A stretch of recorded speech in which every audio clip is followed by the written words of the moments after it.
Thanks a lot for everyone today who's joined us virtually.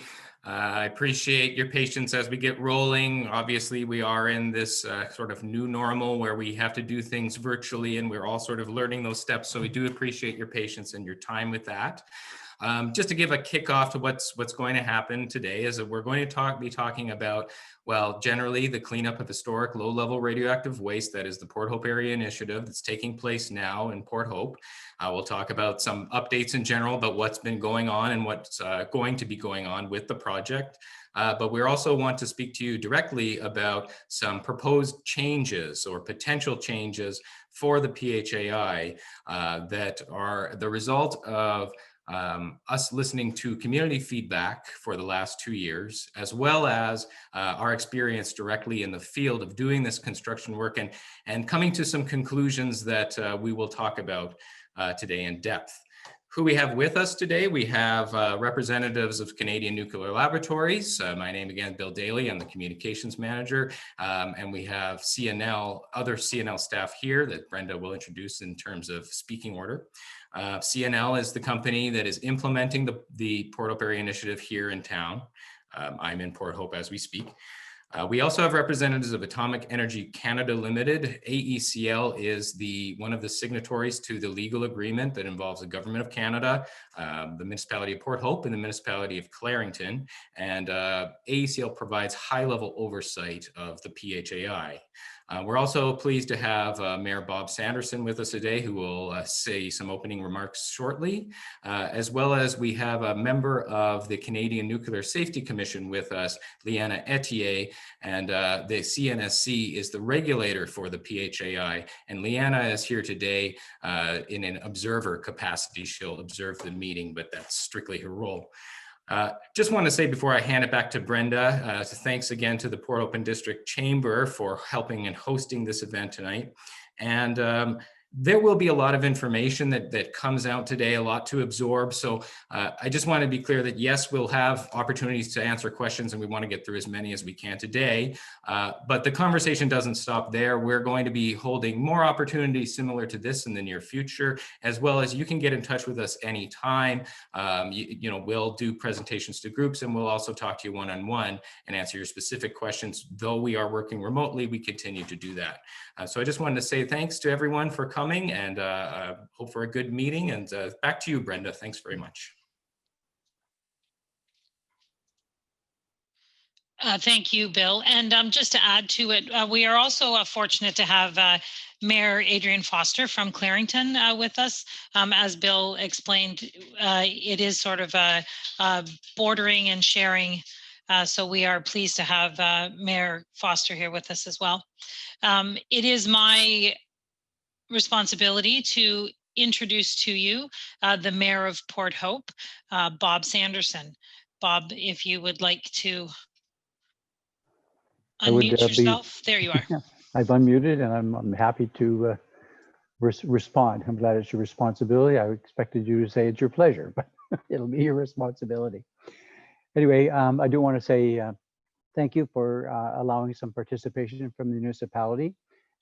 As stated, I am Bob Sanderson and I'm mayor of our lovely municipality of Port Hope.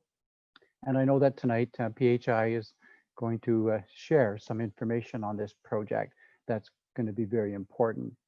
But I would like to take a couple of minutes to put some context from a municipal perspective, how we, and by extension, you, fit into the fold as it relates to the PHI proposed changes.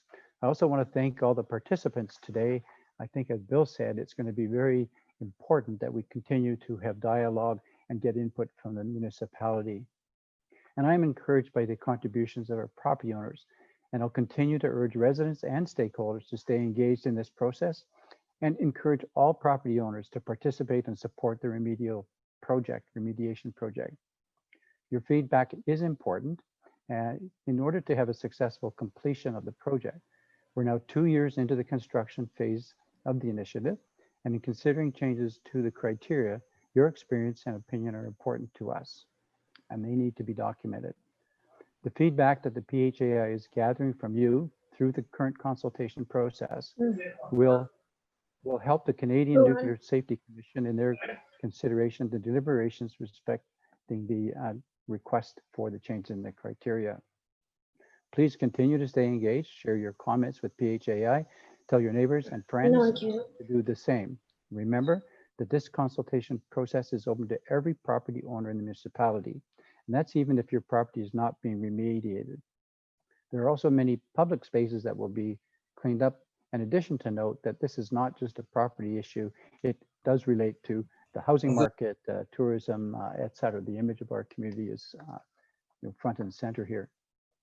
Also note that even if your property is not affected, you may be inadvertently affected by neighboring properties if they require mediation. So full participation of the municipality and our residents is really encouraged, and your voice and opinion matters.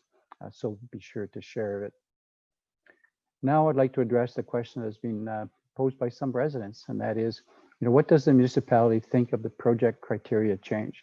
And this is an important question, and it's going to come up more, and I'd like to be clear on it.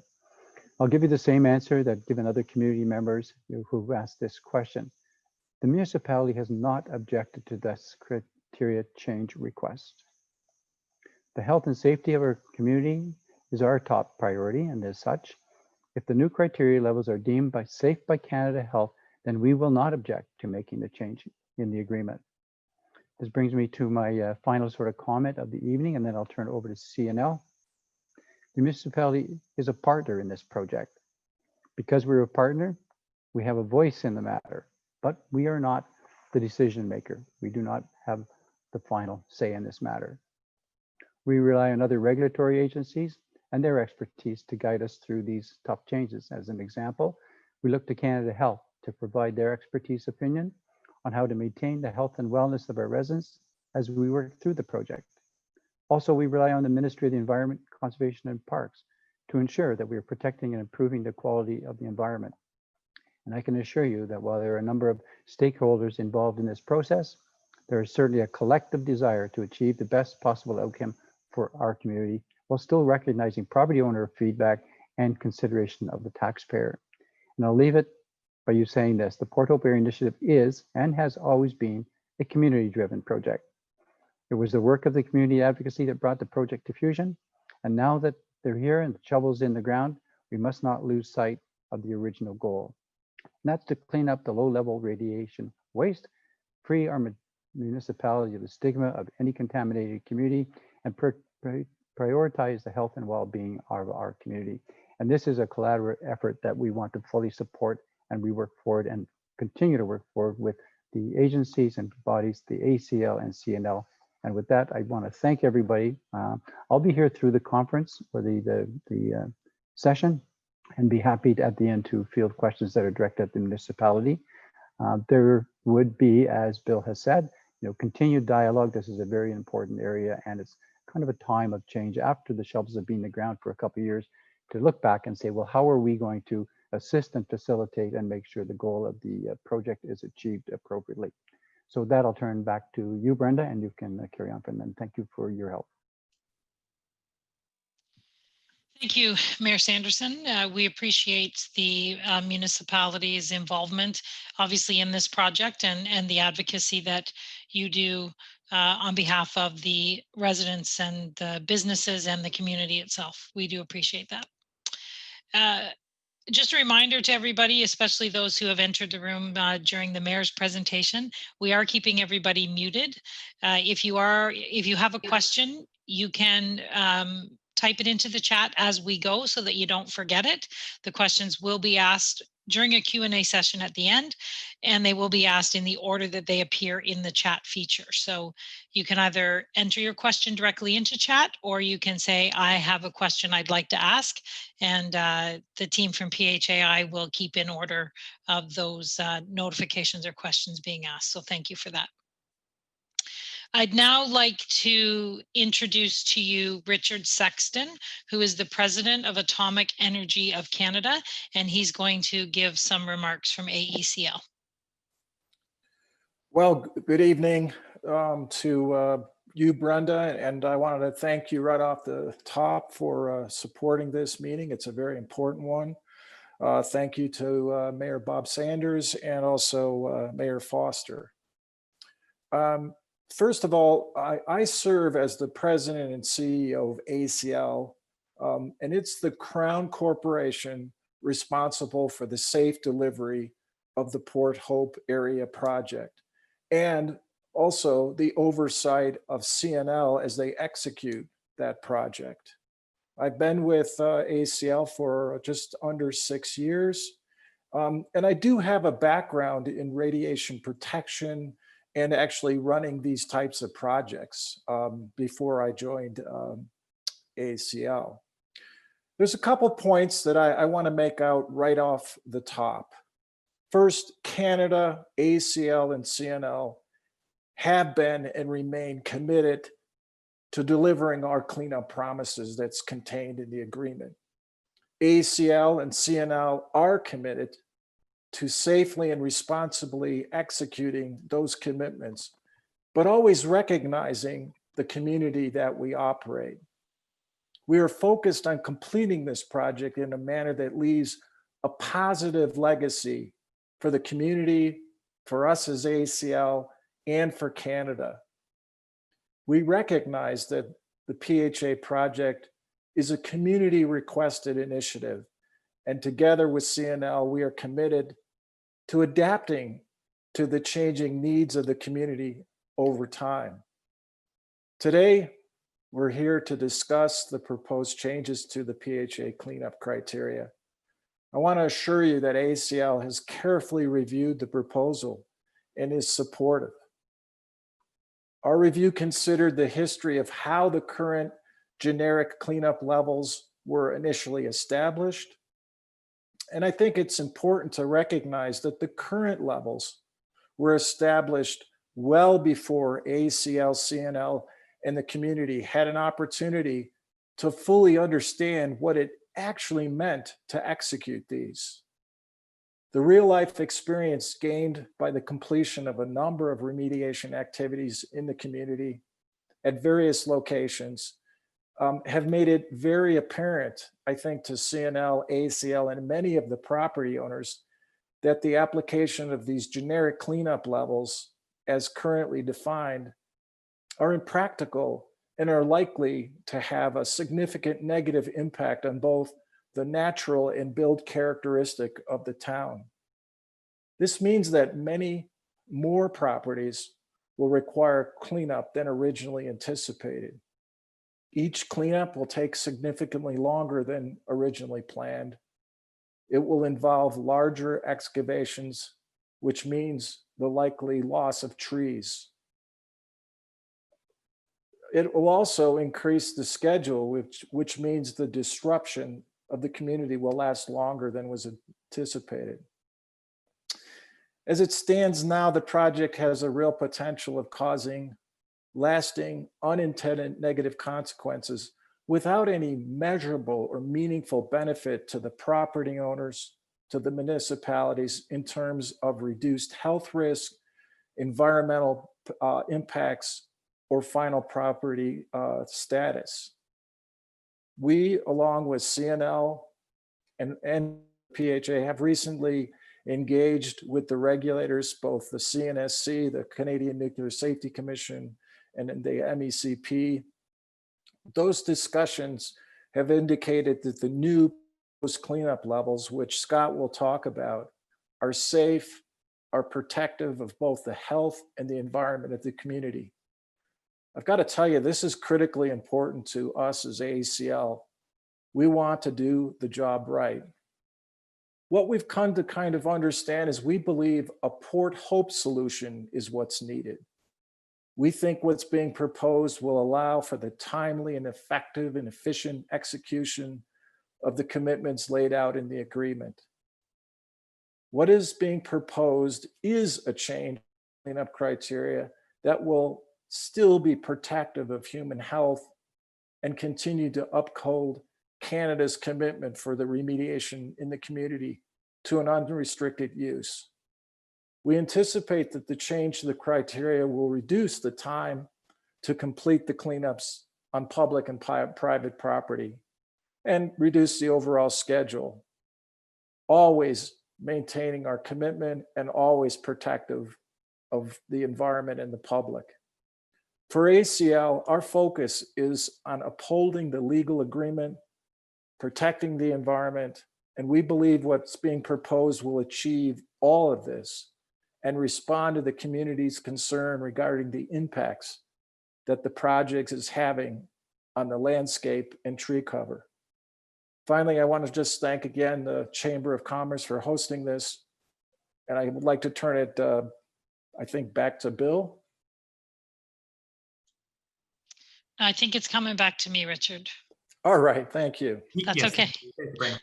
That's okay. And thank you, Richard, for providing your update. Those of us who have been in Port Hope for a long period of time know just how in-depth and how many players there are at the table with this project. So we can understand the need to have all of you here when changes are being proposed, especially. Without further ado, and just a reminder, I can see the chat is starting to fill up with some questions already. That's great. Please continue to put your questions into the chat or identify yourself as somebody with a question. And the PHAI staff following the main presentation will be leading the charge in getting those questions answered. Without further ado, I am going to turn it over to Scott Parnell, who is the General Manager of the Port Hope Area Initiative, and he is going to lead us through the presentation and talk to us about the proposed changes to the cleanup criteria. So Scott, if you are ready. Thanks, Brenda. And I also want to express my thanks to the Chamber of Commerce for hosting this event. Thank you, Richard. Appreciate you being here. Mayor Sanderson, Mayor Foster, appreciate all of you. It just kind of demonstrates the importance of this proposed change. And kind of before I get into it a little bit, just want to reiterate a couple of things. This is really the start of the conversation. I think Bill pointed out there's going to be a lot of information that's going to be passed out here tonight. It's really, the intent of that is to start the conversation and leading all the way up to the actual commission hearing we expect to have with the CNSC. With that, we'll kind of jump into it. Start off with a safety brief. A couple of things, just from an ergonomic standpoint. A lot of people are sitting behind a computer, sitting in an awkward position, sitting at a kitchen table. So if you don't have a great ergonomic setup, make sure you take the opportunity to get up, move around. A lot of opportunities for distraction, so pay attention to what it is you're doing. It just takes a second for something serious to happen. And kind of one of the things that we deal with at work all the time is emergency exits, muster points. Now that we're working from home or people are from home, it's just a reminder that you need to have those same types of plans while you're at home. Kind of just getting in the outline, kind of went through welcome and introductions. We'll get into the status of the criteria change, why we want to change it. We expect to be the benefits, any impacts, and we'll open it up for questions and answers at the end. So the cleanup criteria change, why are we doing it? Well, I think Richard pointed out that, you know, a lot of decisions have been made over the past about 19 years it ends up being. And we've actually got a couple of years of experience underneath our belt of actually implementing all of those decisions and kind of taking a reflection back on how that's going and feedback we're getting from the public and trying to implement some changes around that. So just kind of where we're at with the criteria change. So we actually did apply to the Canadian Nuclear Safety Commission for a change to our license to change the cleanup criteria for arsenic and uranium. That process for a change to our license is a very rigorous process and includes a lot of other regulatory industry, the Environment Conservation Parks. It includes Environment Canada, it includes municipality. And basically the change criteria, in order for this to be successful, we're going to require support from all parties to make this happen. We have been working closely. We continue to work closely with the municipality and the council to keep everybody updated on progress and where we're going. We are looking from feedback from local community, indigenous groups, broader public. And without that, I don't think this is ever going to be successful. And all this is going to be leading up to a public hearing on the proposed change. And we're anticipating that in 2021, probably in the summer of 2021. And there will be kind of an ongoing public engagement all the way up to the point where we actually have that commission hearing. So kind of what we're kicking off today is really the public engagement. And basically what we're trying to get is a lot of information out there. Here's what it means. Here's what the impacts would be. Go through the discussions we're having with regulators, other key stakeholders. And there's a lot of ways where we're getting that information out. Not going to go through all of these, but there's just a lot of different opportunities to get information, including just going to the website. And we'll have some, at the end, we'll have a little bit more information, but the bottom line ends up being is we want to hear from you. So please join the conversation. So kind of get a little bit of background and context. I'm sure most of you, because you're here, have some idea what's going on, but just try to give it a little bit of more background on the project. Kind of this started all the way back in the mid 70s. And there was actually initial cleanup of around 100,000 cubic meters of soil that was sent up to Chalk River back in around the 1980 timeframe. And the target for that cleanup was all the elevated radiological materials that were here. And so the cleanup there got pretty much all of the high dose material, the high activity radioactive material. And so what we're dealing with now is really low level radioactive waste. Kind of went through a whole lot of different siting forces, community solutions, ended up in 2001 with a legal agreement between Canada, the municipality of Clarington, and what ends up being the municipality of Port Hope. And since 2001, we've kind of, a lot of discussions have gone on. At the time of the legal agreement, they didn't define the actual cleanup criteria. That kind of came along later. So there's actually been about 19 years of actual discussions leading up to us actually getting into the field. And really why we're here is because when we get it in the field, we're finding things a little bit different than some of those assumptions were made previously. So the PHAI, it's actually an environmental remediation project. So it was a community requested solution to an environmental issue. And the whole idea is this is to clean up the stigma around the community and put it into a position for development for future generations. So as far as the criteria itself, when is a property clean? Our license with the CNSC actually lays out the criteria for which levels we have to clean up the radioactive and other contaminants that are found in the low-level radioactive waste. Just a little bit of background. So the waste is actually a result of refining of uranium, radium, arsenic, and thorium by the El Dorado Nuclear Limited Crown Corporation. And it's kind of found in soils in and around Port Hope. They actually would use it for filling in ravines. So it's spread around the community. And so the cleanup criteria really defines when we're actually done with cleaning up that material. So as I stated just a minute ago, the criteria really wasn't developed when the legal agreement was signed. CNSC and other regulators, the municipality, all got together and really kind of worked on what that criteria needed to be.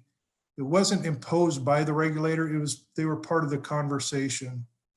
As we went through, it basically looked at all the components that were really part of the ore that was mined and transported down here for the separation and refinement. And it was a cooperative effort, a lot of scientific specialists, others, basically coming down to kind of implement what the key agreements, the key requirements of the legal agreement were, really trying to point to an element. Each element had a defined criteria that would be, could compare against, and we were looking for established criteria and really looking for remediating the sites for foreseeable, unrestricted use. So as we went through the original criteria and making that decision, really there was a strong desire to actually use published, easily comparable, generic standards that were coming from the Ministry of the Environment. There was some thoughts back at the time that we adopt those generic criteria, which are basically at background levels, that there will be issues in actually meeting the cleanup criteria. But as the discussions went on and coming to a consensus on that, it was decided to use that generic criteria whenever it was available. And as I said, the criteria ends up being tied into our license with the CNSC. What they ended up with was basically 21 contaminants of potential concern. And those were really driven around the ore that came down here. And of those, we really kind of honed in, looked at the 4 signature contaminants of both potential concern: arsenic, uranium, radium, and thorium. And basically what that does is if we go and we sample for and we test for those 4, we dig that up, we are about 97% confident we've got the remaining 17 contaminants. When we get done cleaning, we do have to sample and validate that we have cleaned up those areas for all 21 contaminants of concern. So what are we proposing? We're actually proposing taking the arsenic from 18 parts per million to 100 parts per million, and the uranium from 23 parts per million to 35 parts per million. So what we did is we were running into some problems out in the field. So we went to a subject matter expert and asked them, we said, we're having problems with arsenic.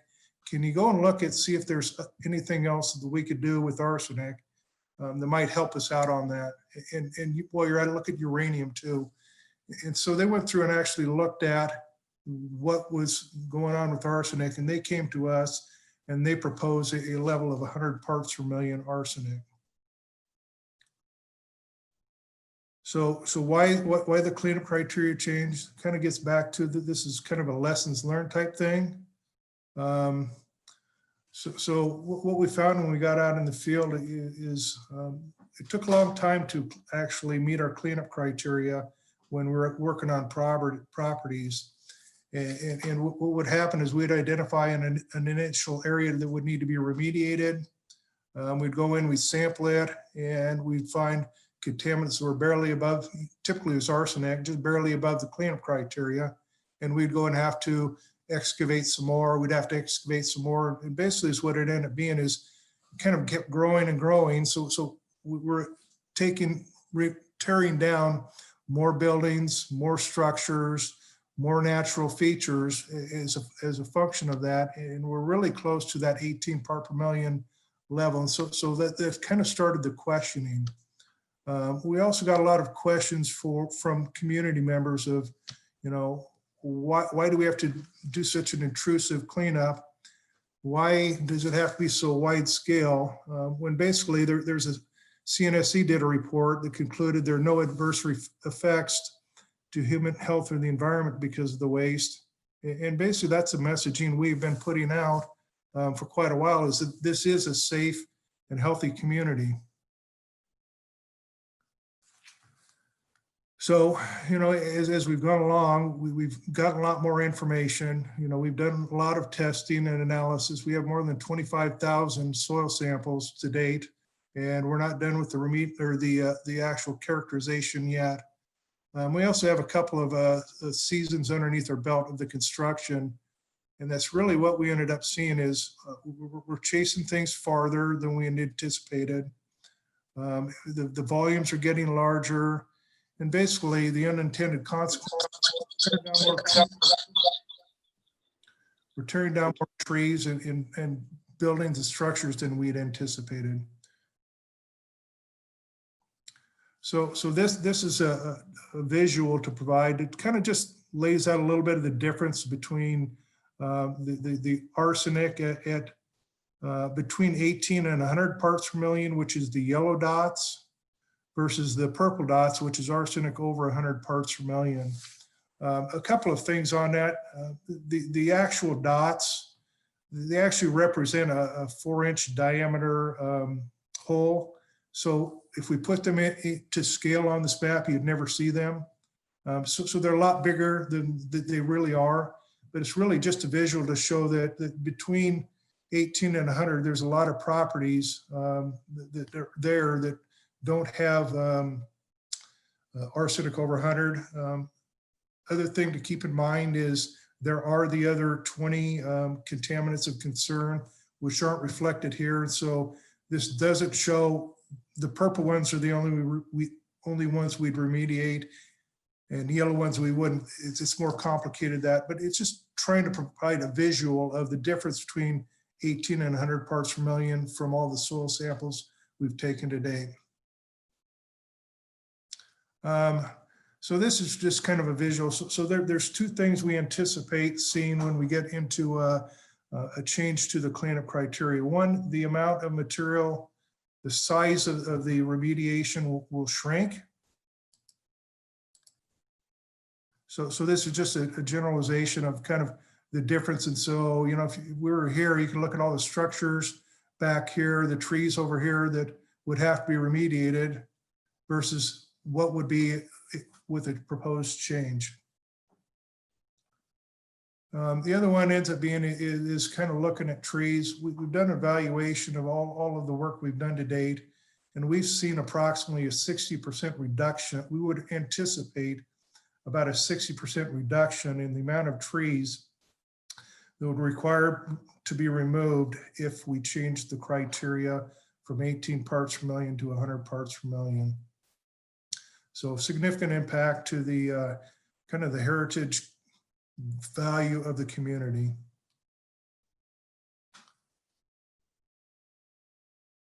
Excuse me. So lessons learned. Basically, there's a lot greater impact on the property features. Cleanup criteria is longer. A lot of frustration with property owners. Public concern over the impact of Port Hope's natural character, and a larger volume of waste and number of properties that need to be remediated than originally anticipated. So right now, well, the original estimate for the number of properties are going to need to be remediated was on the order of 375. Right now, our estimate based on our current criteria is 1,145. So significant change in the number of properties. So really kind of comes down to, okay, that's all great, but are we being safe? Is this proposed criteria change going to protect human health? So just kind of get through it. So talked a little bit about, we're running into the problems with the arsenic, continue chasing the arsenic. So we contacted an independent third party and asked them to take a look at arsenic levels. And is there anything we can do? Are there other communities where they may have looked at a similar thing? And they actually found quite a few different communities that actually left contamination in place well above the 18 parts per million that is the generic. And they came back, so there's a high degree of confidence that 100 parts per million is safe for human health. And so they recommended a change of 18 to 100 parts per million.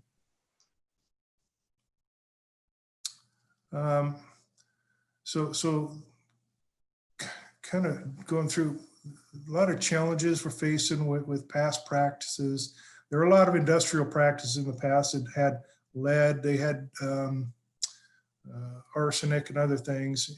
And they looked at kind of different communities. So community of Deloro, Havelock, several others had actually gone in and left the arsenic in their town at well above 18 parts per million. At Deloro, the MECP actually determined a range up to 216 parts per million would be safe for human health and the environment. So their conclusion, once again, was basically that arsenic concentrations up to 100 parts per million are not expected to result in elevated arsenic exposure. So leaving it in place, basically, there'd be little impact to human health or the environment. This just kind of slide that kind of shows the different areas. So at Deloro, they actually, somewhere between 50 and 216 was a range of arsenic they saw in the soils they were allowed to leave in place. At Wawa was between 20 and 100. At Falcon Bridge is up to 78.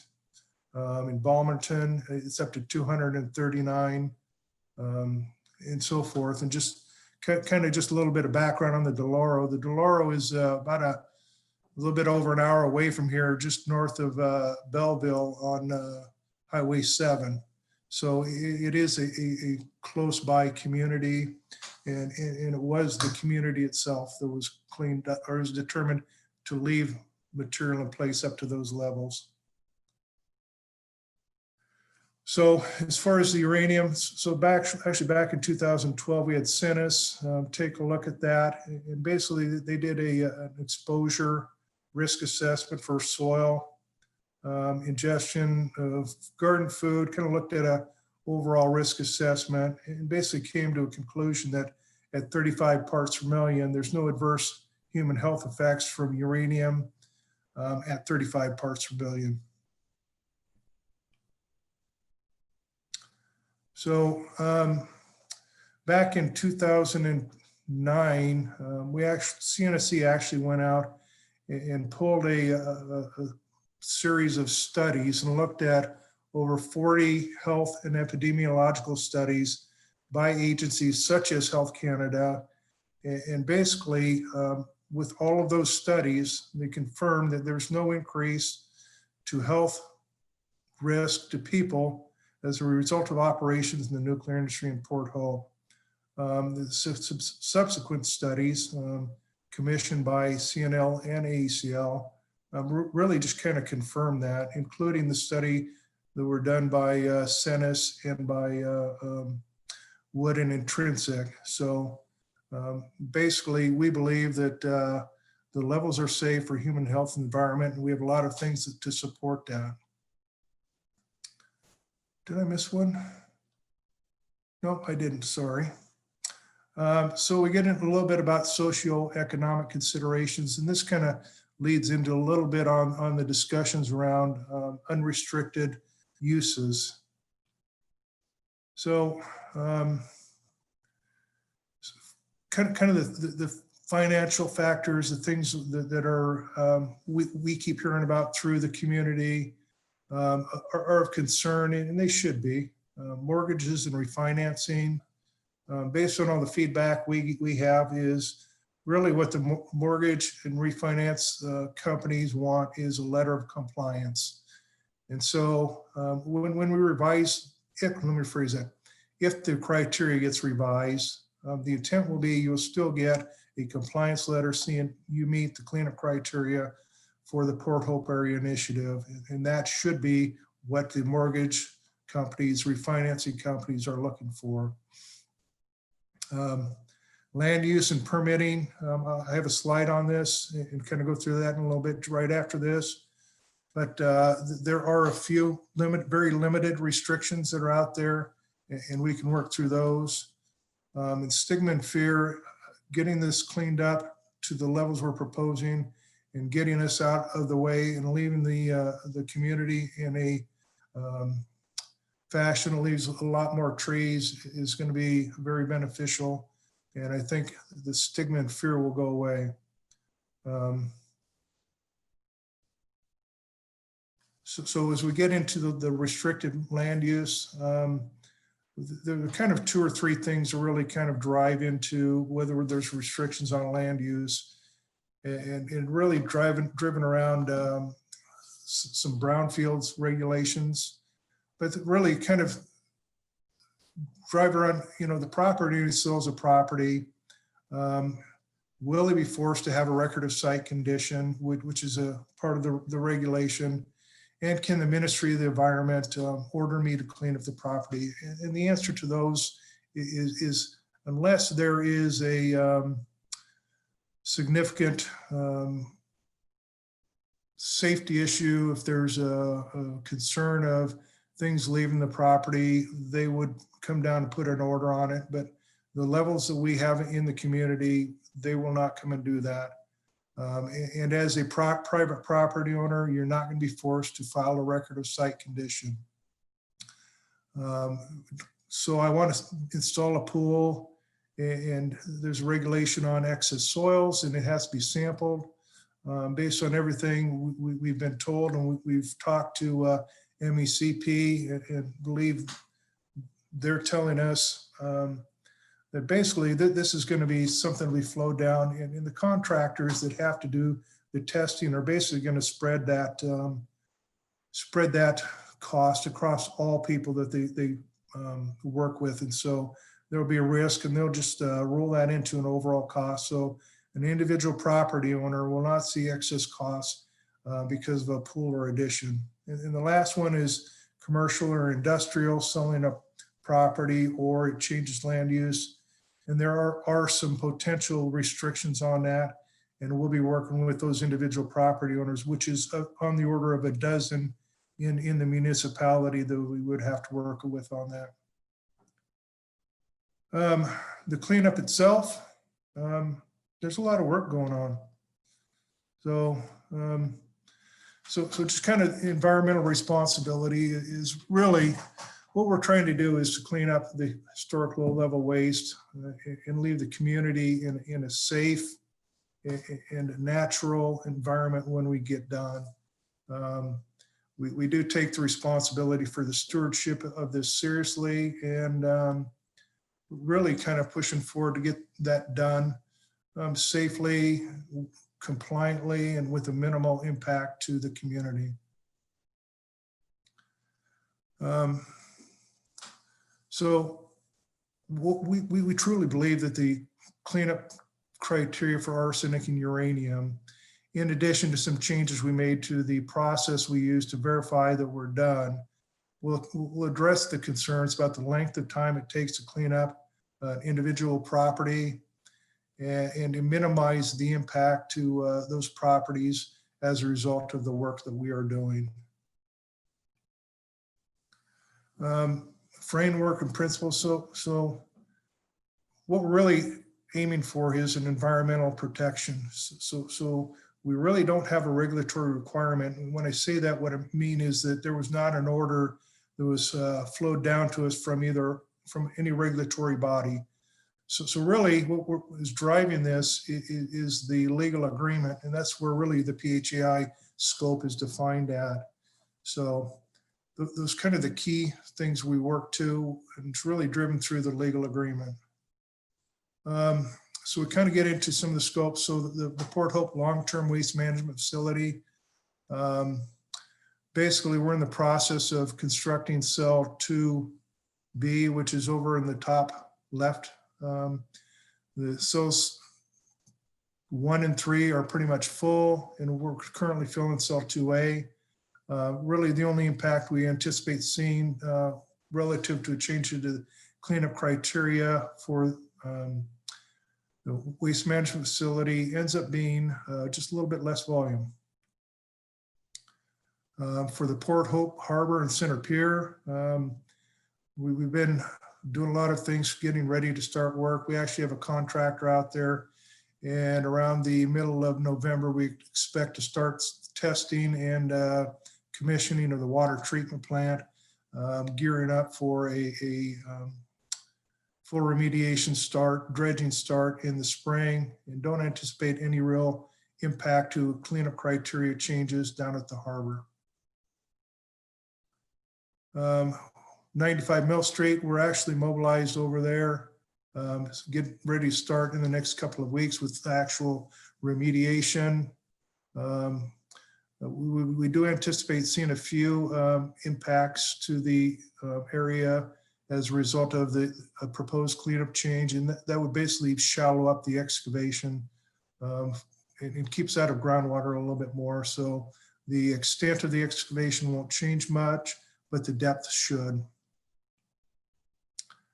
The Highland Drive landfill area, we're actually gearing up to go in and start remediation of the Pine Street North consolidation site, which is kind of well, it's this area right over in here, but we don't see any real impact to that. And in the Highland Drive landfill itself, we don't really see much of an impact due to the proposed cleanup criteria there. Where we would anticipate seeing an impact is in the South Ravine, and basically we'd be expecting to really have a lot less impact on kind of the wetland area down there and the trees. Strawn Street Ravine, another one where we're getting ready to start. We're hoping to start that before the end of the calendar year. And there really be no impact there to the criteria change. We will be impacting some trees as we kind of develop access to get in and out of that area. But other than that, there should not be much of a change based on the criteria. Alexander Street Ravine is an area where I would expect to see a very significant change. Right now, most of the area is covered with what we call stack deposition, which is basically the material that came out of the stack during the operating phase of the plant. And it spread some ash around that had some of that in it.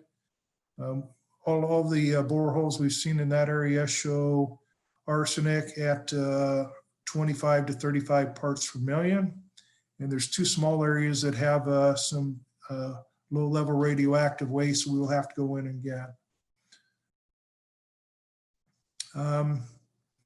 Just to touch on a little bit, Port Granby, I know it's not relative to the cleanup criteria, but it is part of the Port Hope Area Initiative. And this month we actually removed the last of the contaminated waste from the original legacy waste management facility and moved it to the north away from the lake and placed it in the mound they have there. So we're in the restoration phase there, and the final capping of that will be completed over the next year and a half, and will be done and into long-term monitoring and maintenance at that point in time. So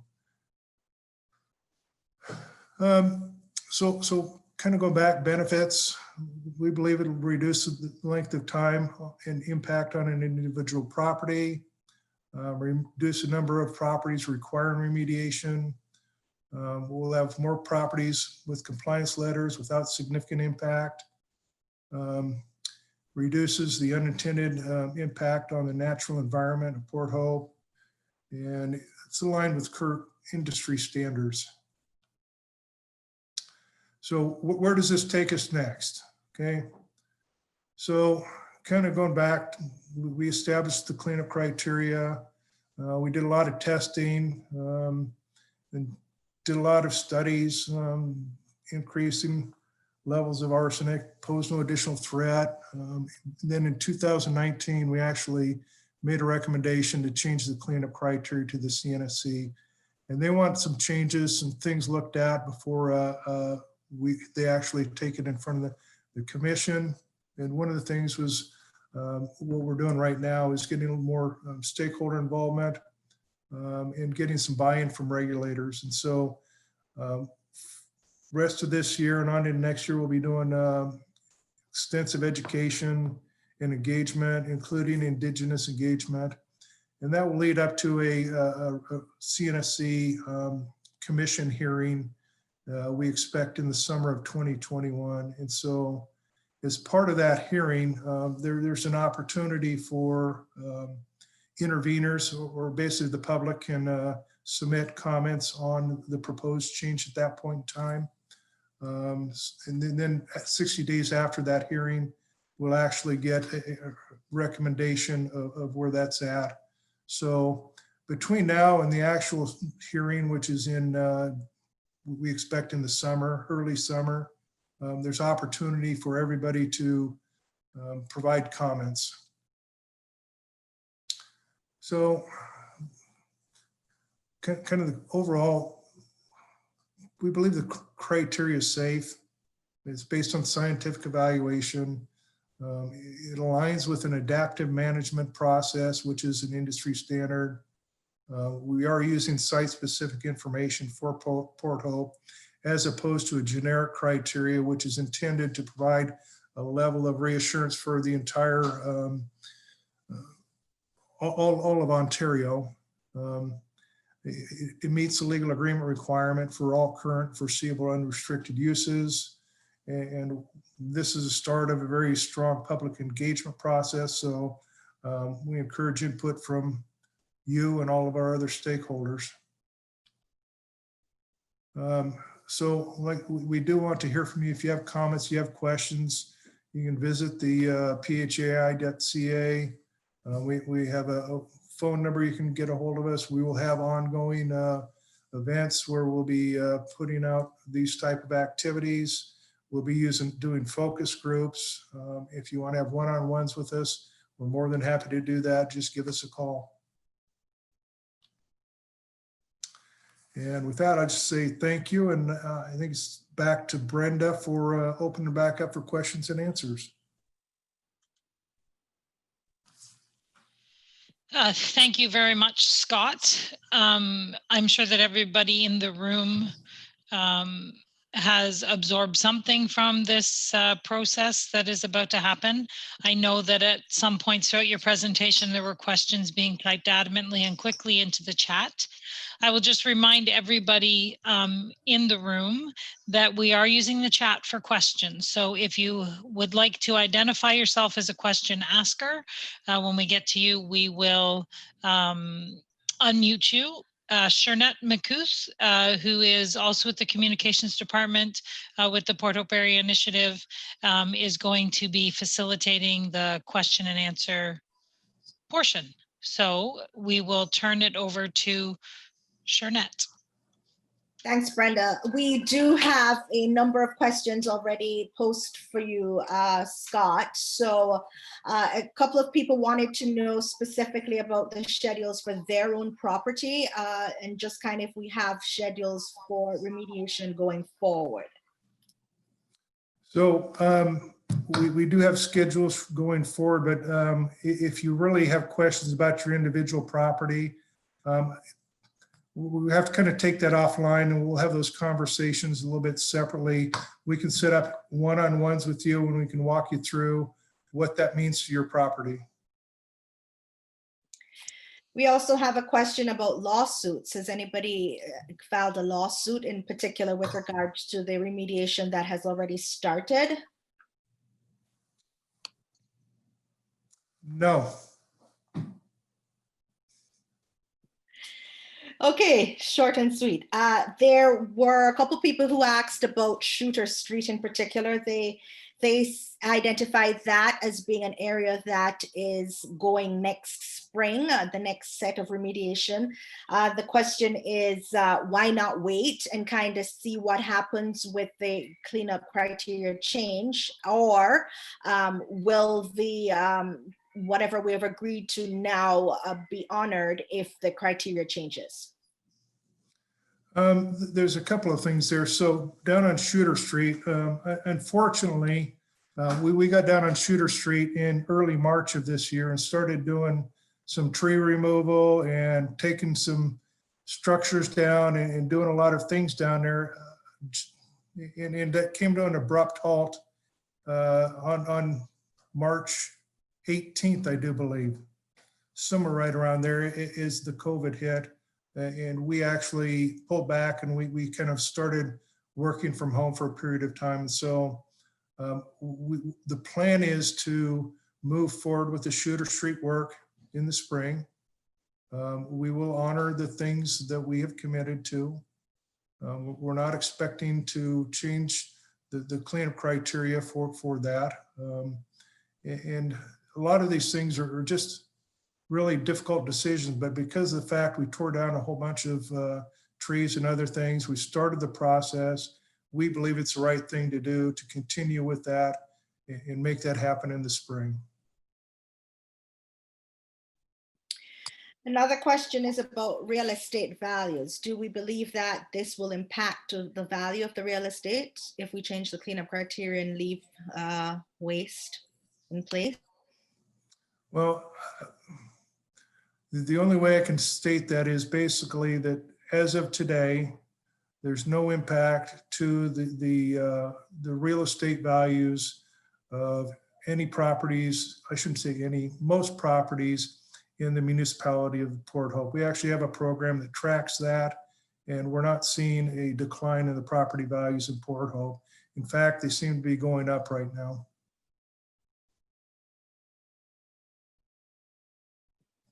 We have another question about why didn't we use those levels in the first place, the ones that have now been identified? It kind of goes back to years of negotiation and working through things and people taking a look at it and determining what they thought was the best value to use. We, as soon as we identified the issue, started flagging that up and started the process to try to revise the criteria. But it really ends up being is a lot of good decisions being made. And when you get into the field and you start implementing things, things change. And so it's really just an adaptive management. We've recognized some issues. We're trying to fix them. And this is the way to go about it. I think you mentioned this in the presentation, Scott, but it might bear repeating. Someone was asking about the timeline of the process. What will happen with the cleanup criteria, like what that process will look like? And then similarly to that, or added to that, is will we be waiting for that process to unfold before remediation continues? The question was, will we be stalled? So first of all, going through the process. So the process has started, and this meeting is part of the process.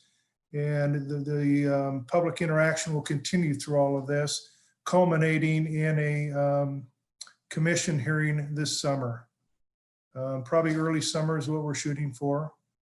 And the answer is no, we're not going to be halting all of the work while we're waiting for this to go through the process.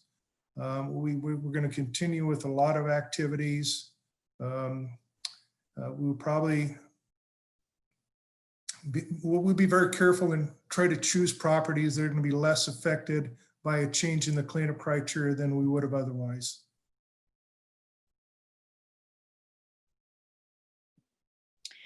And some more have come in. The question is, why was the provincial or original standards so restrictive?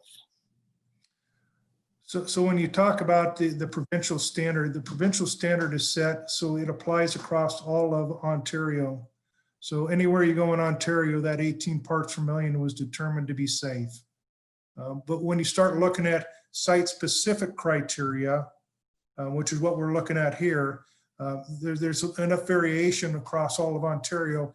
It will show that basically there are levels that are safe based on risk to human health and the environment that could be above that generic criteria.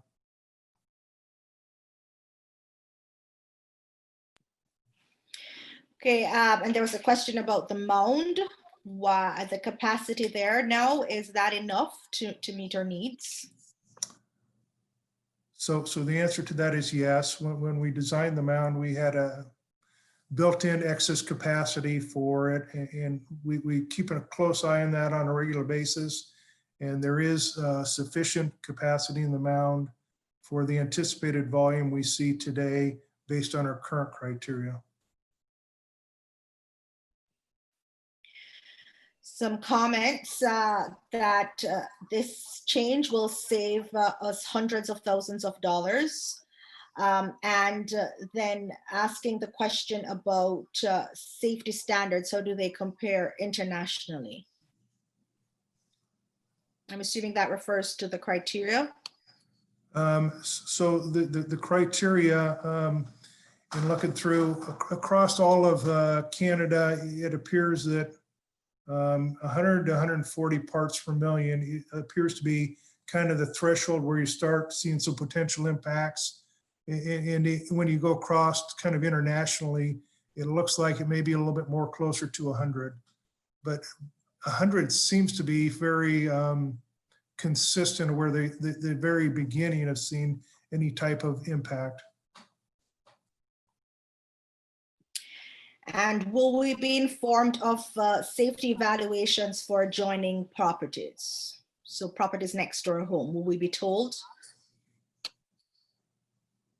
I think the answer to that is we look at that as kind of private information for the property owner.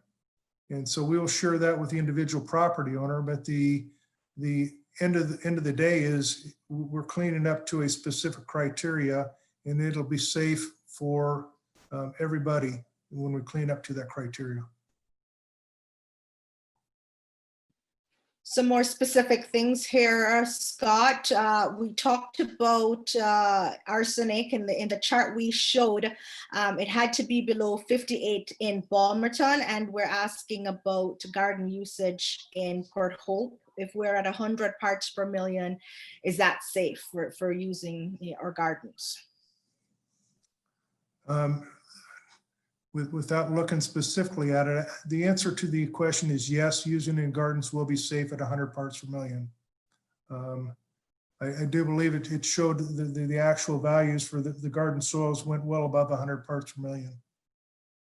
The range was 58 up to something significantly above 100. And if there's no impact to real estate values by the activities of the PHI, then what is the incentive to agree to remediate?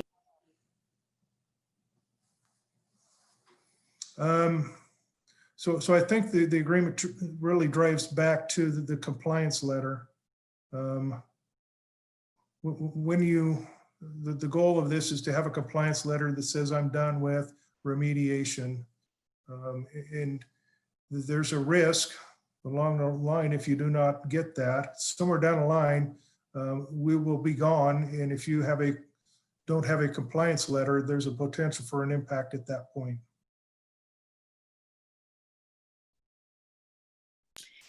I'm just following up to the question that was asked earlier about the adjoining properties. This is specifically to public properties. Will we be made aware of that information if it's public? I'll pass it along to Mayor Sanderson. Thank you. Public information is public information. So anything that is in the realm of public will be transparent and available. Absolutely. And then if a property is at the existing level, meaning can an owner, I guess it's the current criteria, can an owner still choose to be cleaned up at the current if it's changed? So at the existing now versus if it's changed. So if someone has a property, then their property is at 18 parts per million or 20 parts per million, and the criteria gets changed to 100, then we would not be remediating that property, because under the new criteria, the 18, 20, 25 parts per million is deemed meeting the cleanup criteria. a comment from a homeowner that said they want more information on the timing, but also choose to believe the science. They didn't have all the information when they bought in, but are believing what the science have to say with regards to the decisions. Another comment again, kudos on the center pier. I was astounded by the quick timeline for the completion. Maybe you want to clarify that, Scott? On center pier. Center pier, so I may have misspoke, or because the center pier is probably 2 or 3 years down the line for actually getting remediated.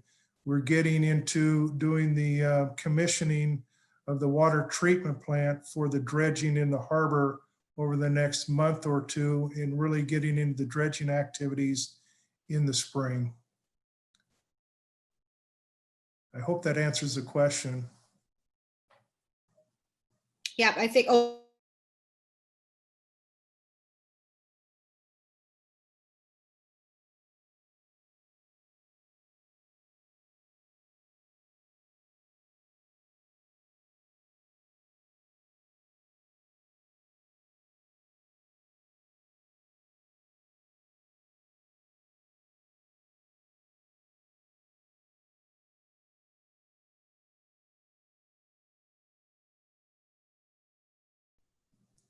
This one. Oh, garden soil. Okay.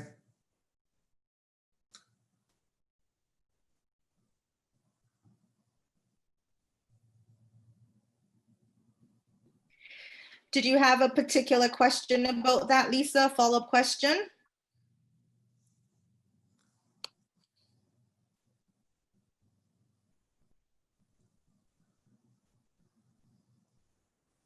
So I'm guessing she's asking about, this is could be the question around the 58 for the garden soil. And I was looking at the yard soil as opposed to the garden soil. So the comment I made was I thought the range was 58 to 214 at Balmerton. So that being said, excuse me, the evaluation at Deloro, basically that whole range that they looked at there, and there's a very thorough epidemiological risk assessment done associated with that. And it covered garden soil, it looked at vegetable uptake. And actually, as we're talking through this, I have Jen Turner, who's here as a technical support. I'm gonna ask her to kind of chime in on that also, please. Jen? Sure, Scott.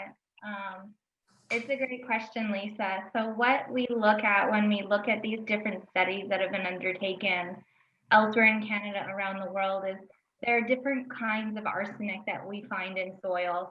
And that's why the ministry's cleanup criteria value is set to 18 parts per million, because they have to be respective of all of those different kinds of arsenic that we find in soil. So the purpose of doing the site-specific risk assessment and studies in Port Hope was to determine what kind of arsenic we actually have in the soil in Port Hope. And what we have in Port Hope is a type of arsenic that doesn't readily get taken up by plants or by the human body. It likes to stay tightly tied to the soil components. So when we look at these various ranges that are approved for these different communities, some communities, they differentiated between garden soil, yard soil, play areas, backyards, general types of soil, and some didn't. So what you see is just different ways of undertaking the study. But the important thing to know is that the type of arsenic that we have in Port Hope, which is the Port Hope specific study showed, is that it's very similar to other communities like Falcon Bridge and like Deloro, where the arsenic stays tightly bound in that soil and is not taken up by the plants that we would then ingest. So I hope that clarifies and answers your question a little bit.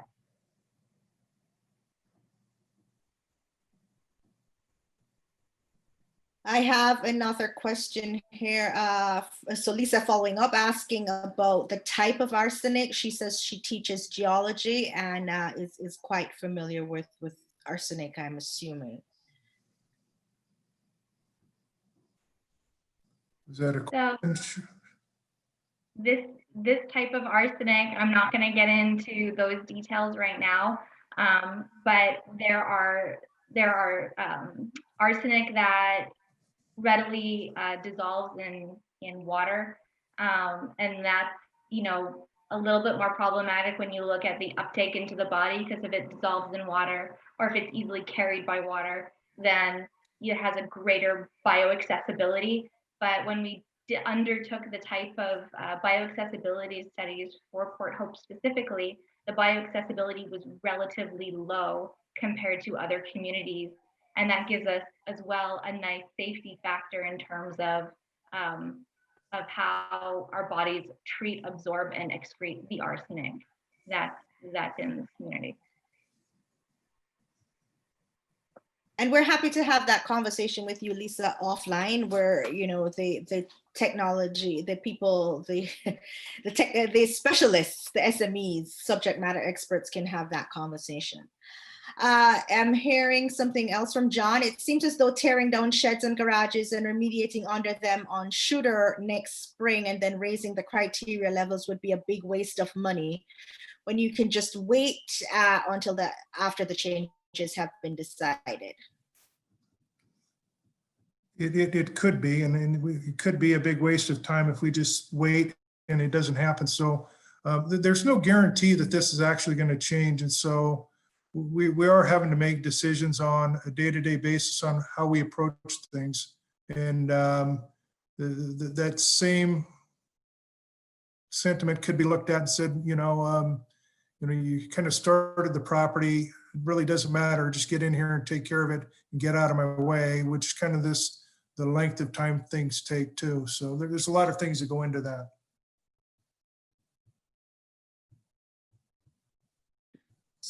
John's following up and saying, start with the properties you know are above, then the proposed criteria changes. And that's what we're trying to do.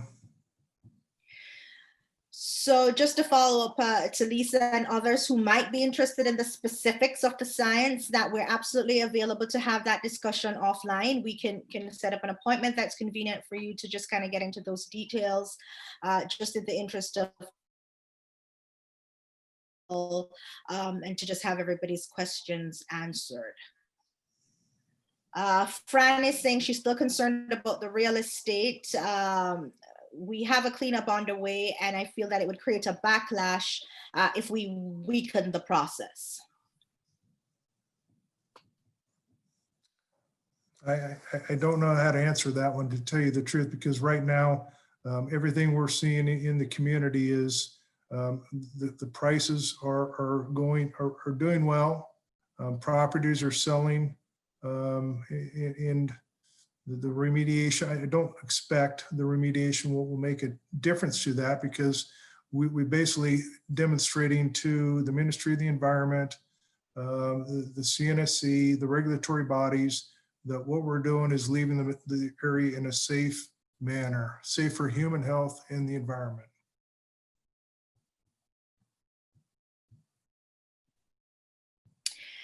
I think once we have that that compliance letter, that will make a huge difference, Fran, because that compliance letter doesn't state what the criteria are, what the levels are, right? It simply says that you have been cleaned up, and that seems to be good enough for the financial institutions, for the real estate companies.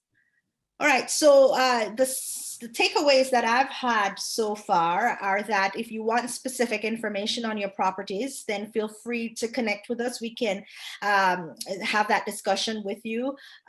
We do have a schedule in place, and we're trying to make that work with the understanding that the cleanup criteria is still in play. We're looking at about next summer to have that addressed, and then shortly after, depending on that, how that is approved, to have that being applicable to clean up.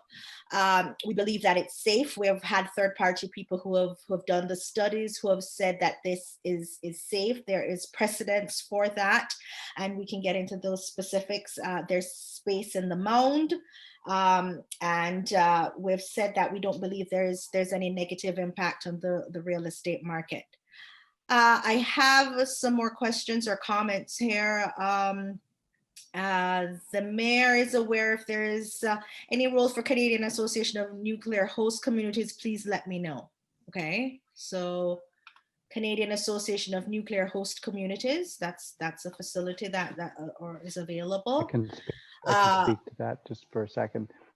Sure. There is a number of communities, including Clarington, that we work closely with Mayor Foster to look at, sharing, common information in support of the nuclear industry generally, but also as an example for interventions, we've participated and got support from the host communities looking at, some of the commonality. So I see that Mayor Foster is on the line here, and I appreciate him bringing that forward.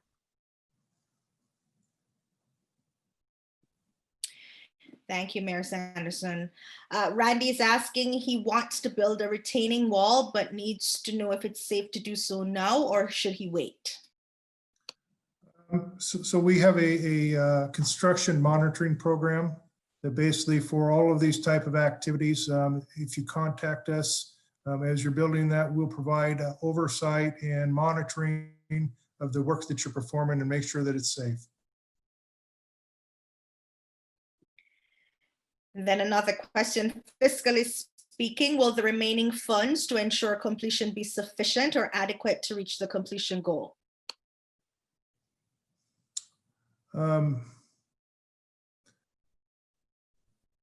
Say that again, Sharnette, please.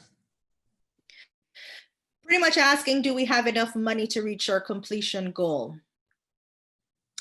So right now we're forecasting based on the current cleanup criteria that we will not have enough money to complete all of the remediations.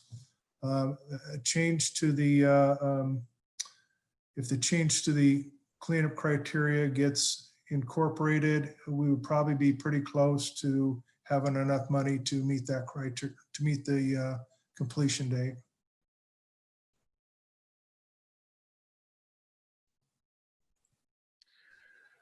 This is Richard. If I could speak for ACL, who provides the funding. First and foremost, we're committed to doing what the agreement lays out.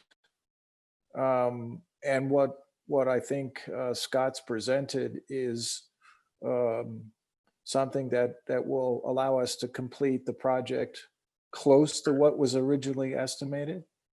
But we're committed to doing what it takes to clean it up to a safe and protective level. And I think what we're proposing meets that criteria.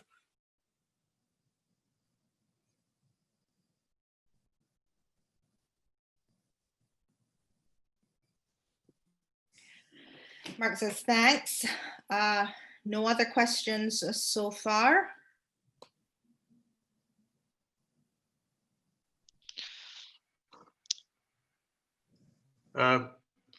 Excuse me, I'm trying to submit a question and I'm having some technical problem here. Okay, so Rod, just so you know, if you're going to give a question, you can do that. People have been given 30 seconds to state their question before, and then Scott will answer the question following. Okay. I've typed it out, but I just don't know how to file it. I'm not asking for special treatment. No, that's okay. Go right ahead. You're allowed to ask this way too. Okay, the question is basically, it's a question for Scott. How did the original criteria get set at this possibly absurd standard? And were the studies that are used to support this new suggested recommendation, were they not available at the time?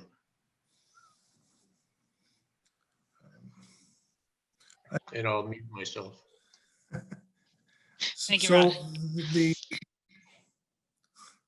Thanks, Brenda. So I don't know the answer to what were the studies available at the time. I can get back to you on that. Sharnette, you want to make sure we make a note of that and get back? As far as how it was set and why it was set at that, basically kind of goes back to the group that was looking at the cleanup criteria and setting that cleanup criteria wanted something that was referenceable and consistent. And so the 18 parts per million was chosen as which was the MO, Ministry of the Environment, Conservation and Parks generic criteria, and they chose not to go with a site-specific criteria at the time. I don't know the details of why. But once again, we can look that up and kind of get back to you on that.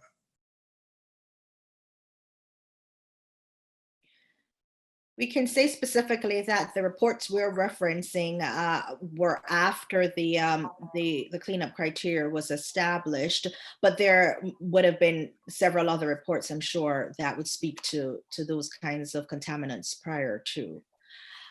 We did have. I could provide a little bit more context to that if you'd like. There were a number of studies that were undertaken in the development of the cleanup criteria, certainly in the 90s and early 2000s. And that's what led to the cleanup criteria that was originally discussed and studied for the environmental assessment. Some of those studies did reference higher values of uranium and arsenic, specifically 35 for uranium and 40 parts per million for arsenic, as being reasonable and safe, given the industrial contamination and the amount of industrialization that had occurred in Port Hope. However, Scott's absolutely correct. When we got to the license hearings and the discussions that had happened around the license hearings, it was determined to go with the ministry's generic criteria in the absence of more site-specific risk data for Port Hope. That's what we have done now. So in 2012 and 2013, we completed the risk assessment specific to uranium to request that upper value again of 35 parts per million. And that risk assessment was accepted by the Ministry of the Environment and the CNSC as being appropriate. And the arsenic that we just completed does use Port Hope site-specific information and does compare it to other communities, both nationally and internationally. And that is currently under review by the regulators. So it's a mixture. The answer is it's a good mixture of studies that we had done previously and new studies that we have, and that's what's really driving this initiative now. Thanks, Jen. So another comment again from John, perhaps you could wait to do certain areas until the new numbers are decided to save some money. And Penny's concerned, she uses the example of asbestos. Years ago, the government approved the production and use of asbestos only to find out years later that it was a health hazard. I hope this issue is not the same, just to save money to, in the cleanup. And Randy is still asking about his retaining wall, just what the process is to do that. And if we could speak with you offline again, Randy, as well, to just show you how to go about connecting with CMP. It's Lord Sproul speaking. May I ask a question? Yes. Yep. If 18 was the upper limit at the beginning, and now a few years later, the upper limit is 100, that seems like a huge gap in my mind. How is that okay to so quickly go from 18 to 100 and remediate properties based on those numbers? I'll probably just real quick, just kind of touch base briefly on the chart we have up here where we've had multiple communities around Ontario and other portions of Canada that basically have demonstrated a range from 20 to 239 is safe to leave in the ground and not remediate. So the 100 parts per million is not a significantly, while it seems like a huge jump, it really is not. 100 is not a large number in the grand scheme of other areas that have determined that leaving the material in ground was safe. And Jen, I'll let you kind of maybe talk a little bit more on that. Thanks, Scott. So Lord Sproul, this gets back to that discussion we had a little bit earlier about the different types of arsenic. And after this, I can definitely include you in the specific information if you'd like on the different types of arsenic. that we are going to be providing to the other stakeholder who requested the information. But it comes down to the relative bioavailability. So I do have that information that I can share. The relative bioavailability for the arsenic in soil in Port Hope is 39%. So it's quite low. You would find arsenic that would be taken up a little bit more readily. You'd look at bioaccessibility in the 60s and 70s, if not higher. So we're at the very low end of relative bioaccessibility for arsenic in the soil. And that's one of the reasons, that the things they look at when they determine the safe value for arsenic in soil. So the 18 parts per million that the ministry uses in their generic criteria, again, is a generic criteria for all the different types of arsenic in many, many different kinds of conditions. But we're talking in Port Hope about a very specific condition, which is the deposition of arsenic through stack deposition and through tailing deposition. And that kind of arsenic is not readily taken up, which means our safety factor can be increased.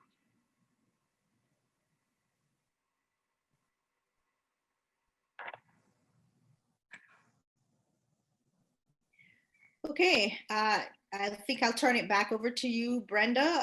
If there are any last minutes, we don't have any other questions on the line now. That's great. Thank you very much, Shernette. And to everybody who joined us for this information session tonight, thank you for following the chat process. What it does is provide great opportunity for us to be able to provide the link to those who weren't able to attend tonight, which is also very important. Thank you to Scott for providing the basic information. We have had questions whether the deck will be available. I'm thinking the slide deck is what they're looking for. And that will be up to the Port Hope Area Initiative. They do use their website to share a lot of information. I'm sure that's where they'll put the link to this recording. So anybody can gather that information there, and Scott and Shernette and Bill are aware that any information that stems from this, you can reach out to them and they will provide it to you. It very much is a open window, open door process. They want the community engaged, and we as the chamber are glad to start that process tonight and provide the tech support and the ability for it to happen. So thank you to Scott and Bill, Shernette, Mayor Bob, and Richard from the AECL. It's important that this information gets out to Port Hope so that we all can continue to stay informed throughout. So thank you to everybody for attending, and watch for the next one. I'm sure there'll be more.